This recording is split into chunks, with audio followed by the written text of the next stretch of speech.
നമുക്കെല്ലാവർക്കും ഒരു പ്രൊഫഷൻ ഉണ്ട് അല്ലേ?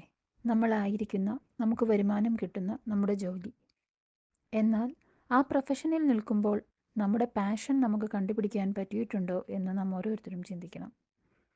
ചിലപ്പോൾ നമ്മുടെ ഇഷ്ടത്തിന് അനുയോജ്യമായതാവാം നമ്മുടെ പ്രൊഫഷൻ. അല്ലെങ്കിൽ ആരുടെയെങ്കിലും നിർബന്ധത്തിന് വഴങ്ങിയോ അല്ലെങ്കിൽ ഒരു കാലയളവിലെ ഒരു ട്രെൻഡ് അനുസരിച്ചോ ആയിരിക്കാം നമ്മൾ പഠിച്ച കോഴ്സും അതുമായി ബന്ധപ്പെട്ട് നമുക്ക് ലഭിച്ചിരിക്കുന്ന ജോലിയും.